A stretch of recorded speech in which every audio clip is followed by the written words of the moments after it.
అందరికీ నమస్కారం. భక్తి శ్రవణం టీవీకి స్వాగతం. భార్య ఉన్నంత వరకే భర్త ఆరోగ్యమైన, ఆవేశమైన, ఆనందమైన లేక అధికారమైన. భార్య లేని మరుక్షణం జీవితం శూన్యం అవుతుంది. గుర్తుంచుకోండి. మనం నచ్చితే ఎన్ని లోపాలు ఉన్నా పట్టించుకోరు.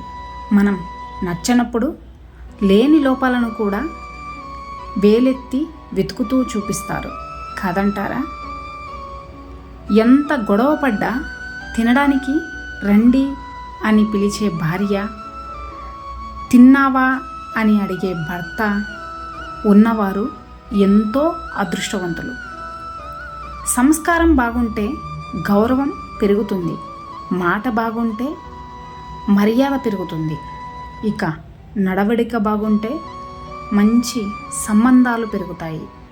ఇవన్నీ ఉన్నా లేకపోయినా ఈ కాలంలో కేవలం డబ్బు ఉంటే చాలు, అన్నీ పెరుగుతాయి, అన్నీ బాగుంటాయి కూడా.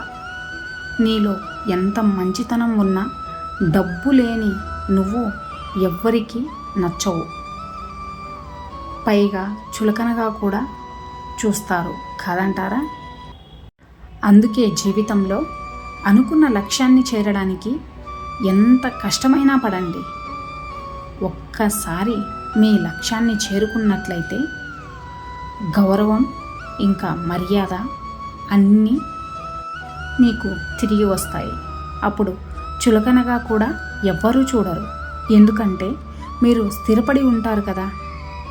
ఇక డబ్బు కూడా వస్తూ ఉంటుంది. అవునా? ఈ ప్రపంచంలో ఎవరైతే తమ లక్ష్యాన్ని చేరుకొని ఒకరికి ఉదాహరణగా అవుతారో, ఒకరికి ఆదర్శంగా నిలబడతారో వారికి ఎప్పుడూ కూడా గౌరవం దక్కుతూనే ఉంటుంది. ఇక వారు జీవితంలో ఎంతో సుఖంగా ఉంటారు. ఈ ప్రపంచంలో డబ్బుని ఎవరి కోసమైనా ఖర్చు చేయండి, కానీ సమయాన్ని మాత్రం అర్హత ఉన్న వారి కోసం మాత్రమే ఖర్చు చేయండి. ఎందుకంటే సమయం అనేది డబ్బు కంటే కూడా విలువైనది కాబట్టి కాదంటారా? ఈ రోజుల్లో ప్రశాంతంగా ఉండాలి అంటే ముందు మనుషుల్ని నమ్మటం మానేయాలి. జాగ్రత్తగా ఉండటం నేర్చుకోవాలి. ఎందుకంటే మనుషులు ఎప్పటికీ మారరు, కేవలం నటిస్తారు అంతే. ఇక వారి నటన ఎలా ఉంటుంది అంటే మట్టి బొమ్మకు ప్రాణం పోసినట్టు కాదంటారా? జాగ్రత్తగా ఉండండి. నీతిగా ఉండేవాడు ఎప్పుడూ కూడా ఒకరి చెప్పుడు మాటలు వినడు. ఇక నిజాయితీగా ఉండేవాడు ఎవ్వరి చెప్పు చేతుల్లో ఉండడు. ఎవరితో కలిసి ఉంటామో అది ప్రేమ కాదు. ఎవరినైతే వదిలి ఉండలేమో అదే నిజమైన ప్రేమ. గుర్తుంచుకోండి. జీవితంలో ఒక్కసారి ఒకరికి మన హృదయంలో మనస్ఫూర్తిగా స్థానం ఇచ్చాము అంటే మన గుండె చప్పుడు ఆగే వరకు ఆ స్థానం వారికి మాత్రమే సొంతంగా ఉండాలి. ఇక ఇదే నిజమైన ప్రేమంటే. విలువైన వాటిని భగవంతుడు నీకు ఇచ్చే ముందు కాస్త ఆలస్యం చేస్తాడు. ఎందుకంటే దానిని పొందే అర్హత నీకు ఉందో లేదో తెలియాలి కాబట్టి. గుర్తుంచుకోండి. చదవడం తెలియని మగవాడికి దొరకకూడని పుస్తకమే ఆడది కాదంటారా? కాలం అనేది మనుషులను ఎప్పుడూ కూడా మార్చదు, వారి యొక్క గుణాలను కూడా మార్చదు. కేవలం కాలం గడిచిన కొద్దీ మనుషుల యొక్క నిజస్వరూపాలని తెలియజేస్తుంది అంతే. అర్థమైందనుకుంటా.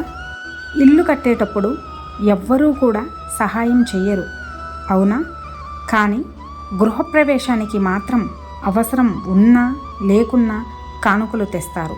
కష్టపడేటప్పుడు ఎవ్వరూ ఉండరు, ఏదైనా సాధించాకే అందరూ చుట్టూ చేరుతారు. కష్టం వస్తే ఎవరూ పట్టించుకోరు. కానీ కాలం కలిసి వస్తే అన్ని కష్టాలు మనతోనే చెప్పుకుంటారు.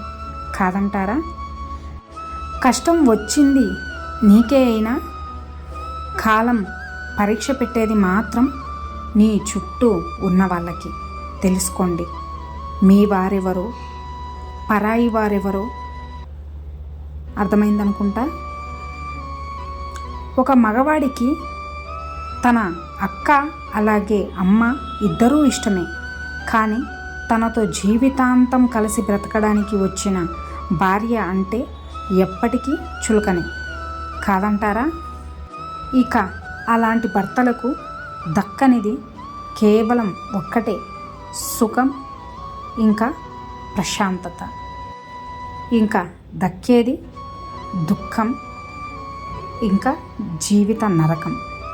గుర్తుంచుకోండి, ఎక్కడైతే ఒక ఇల్లాలు పరిపూర్ణమైన మనసుతో ఉండదో, ఎక్కడైతే తను దుఃఖభరితమై ఉంటుందో, ఎక్కడైతే తను సంతృప్తిగా సంతోషంగా జీవించలేదో అక్కడ కేవలం నరకమే ఉంటుంది. ఎందుకంటే ఇల్లాలు అంటేనే ఇంటిని స్వర్గంగా ఉంచేది. అలాంటి ఇల్లాలుకే మీరు నరకం చూపిస్తుంటే ఇక ఆ ఇల్లు స్వర్గం ఎలా అవుతుంది? మీరే ఆలోచించండి. బాధ్యత అనేది వయసును బట్టి వచ్చేది కాదు, ఇంట్లో పరిస్థితిని బట్టి స్వీకరించేది. గుర్తుంచుకోండి, నువ్వు ప్రేమించే వాళ్ళని భరించడం నేర్చుకో. ఇక నిన్ను భరించే వాళ్ళని ప్రేమించడం నేర్చుకో. అర్థమైందనుకుంటా. చేసే పని చిన్నదని సిగ్గుపడకు. ఎందుకంటే కోట్లు కూడబెట్టిన ప్రతి ఒక్కరూ కూడా మొదట లేనివారే అని మర్చిపోకు. ఆడవారి యొక్క అందం వారి ముఖంలో కాదు, వారి ప్రవర్తనలో ఉంటుంది. ఇక మగవాడి యొక్క అందం తన సంపాదనలో కాదు, అతన్ని సంస్కారంలో ఉంటుంది. గుర్తుంచుకోండి. తలకెక్కిన పొగరు దిగాలి అంటే డబ్బు అయినా పోవాలి, లేదా జబ్బు అయినా రావాలి. ఎందుకంటే డబ్బు పోతే ప్రేమ విలువ తెలుస్తుంది. ఇక జబ్బు వస్తే మనిషి యొక్క విలువ అర్థమవుతుంది. కాదంటారా? ఇక అందరూ ప్రేమతో ధ్యానించండి. రాధాకృష్ణ. ఇన్ని మంచి సూక్తులలో మీకు ఏ సూక్తి నచ్చినదో కింద కామెంట్ చేయండి. అలాగే ఈ వీడియో కనుక మీకు నచ్చినట్లయితే ఈ వీడియోని ఒక లైక్ చేసి ఇలాంటి మరిన్ని వీడియోస్ కోసం మన ఛానల్ని సబ్స్క్రైబ్ చేసుకోండి. ధన్యవాదాలు.